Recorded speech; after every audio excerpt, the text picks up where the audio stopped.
Hello friends, welcome once again our YouTube channel doctor Bhushan's biology. आज हम discuss करने वाले हैं क्रोमोसोम्स के बारे में।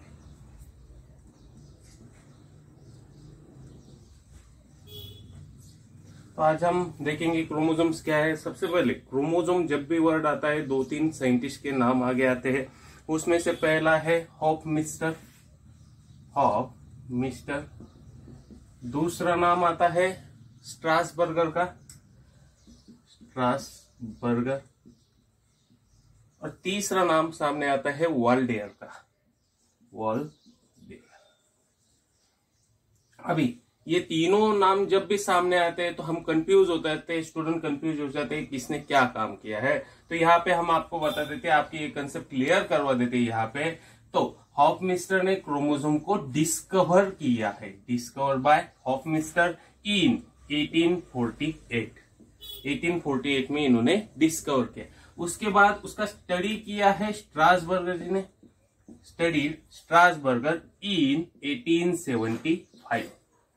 और वाल्डेयर ने क्या किया है, जब ये दोनों ने इन्होंने डिस्कवर किया है, दूसरे ने स्टडी किया है, तो एक्चुअल क्रोमोसोम जो नाम है, ओके, जो नेमिंग है क्रोमोसोम ये वाल्डेयर ने दिया है। Okay, coined by, chromosome is coined by Waldeyer in 1888 में।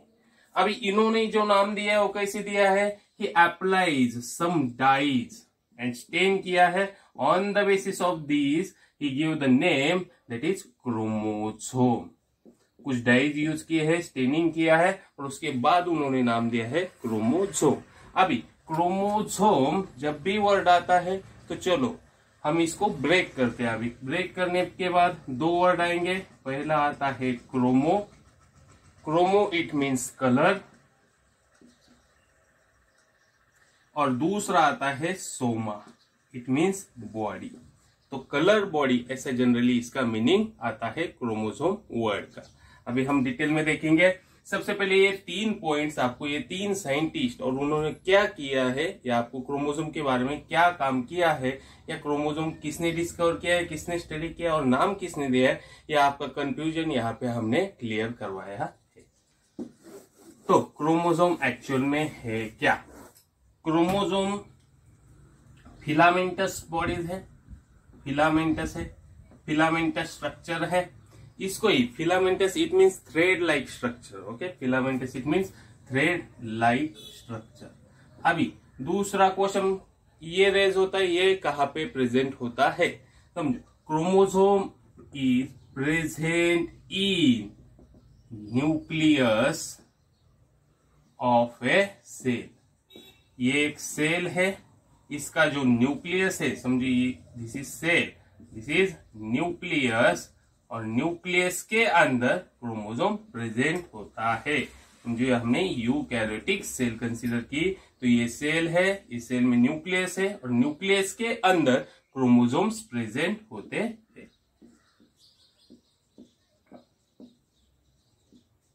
अभी नेक्स्ट पॉइंट, क्रोमोसोम कैसे बनता है। Okay, how it is made up of in eukaryotic cell. अगर यूकैरियोटिक सेल की बारे में बात करते हैं हम, तो in eukaryotic cell it is made up of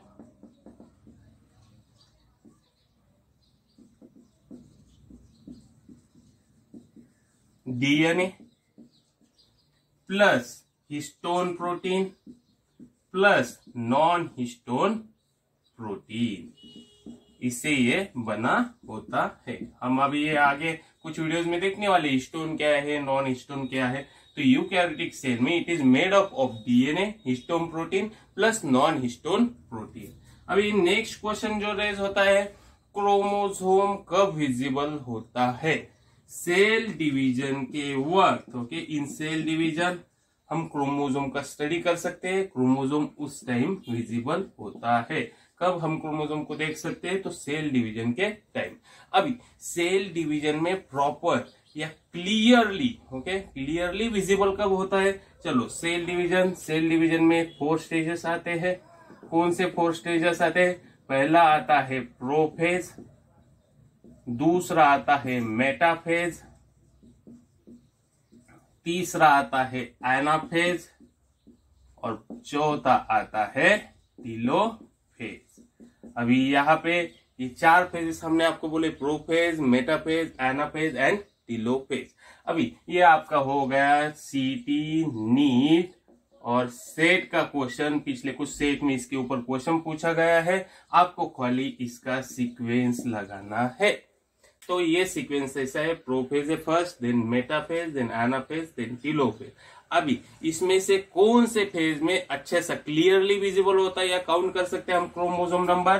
तो मेटाफेज में ही क्लियरली, मेटाफेज में ये क्लियरली विजिबल होता है। मेटाफेज में क्रोमोसोम एक इक्विटोरियल प्लेट पे, सेंट्रल प्लेट होती है, ओके, बीच में मिडल में।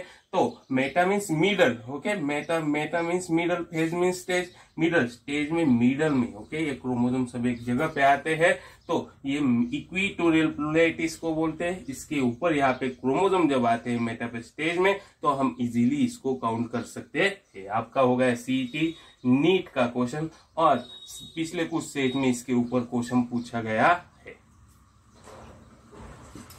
अभी क्रोमोसोम की साइज क्या होगी? ओके, सेल डिवीजन में, मेटाफेज में। नेक्स्ट क्वेश्चन रेज होता है, साइज क्या है? अगर क्रोमोसोम की size depend on species to species, okay, chromosome number depend on species to species. अभी क्रोमोसोम की साइज के बारे में अगर हम सोचते हैं, मेटाफेज क्रोमोसोम में अगर साइज के बारे में, तो 0.1 to 33 माइक्रोमीटर इन लेंथ होती इतनी। अभी थिकनेस कितना होगा? थिकनेस होता है 0.2 to 2 माइक्रोमीटर, ये आ गया थिकनेस। नेक्स्ट क्वेश्चन रेज होता है, what is its function? Function क्या है इसका? क्रोमोसोम का function of chromosome. Chromosome is carriers of heredity. अभी हेरिडिटी हमने अपने पिछले कुछ लेक्चर्स में देखा है, तो ये क्या है? Carriers of heredity. अभी नेक्स्ट क्वेश्चन रेज होता है, नंबर कितना होगा क्रोमोसोम का? तो chromosome number is specific and constant for particular species. Particular species में स्पेसिफिक एंड कांस्टेंट नंबर होता है क्रोमोसोम का। अभी आगे हम देखेंगे constant, specific, it means what.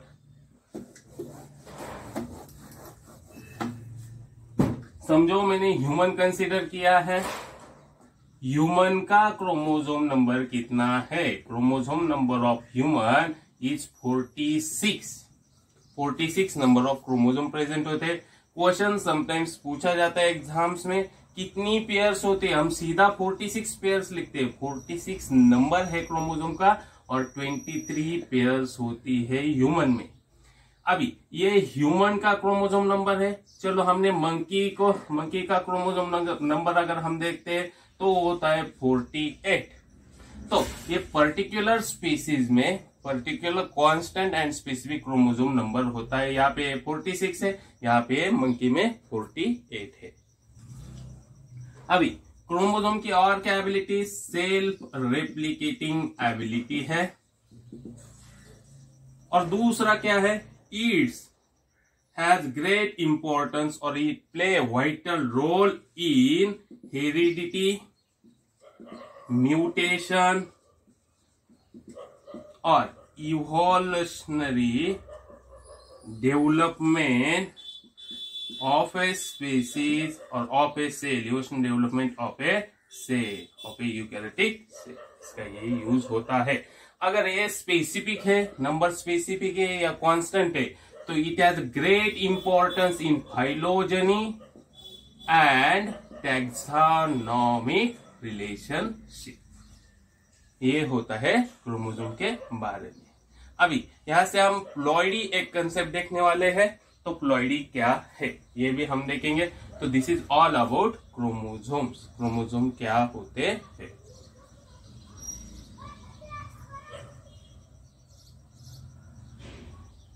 Thank you.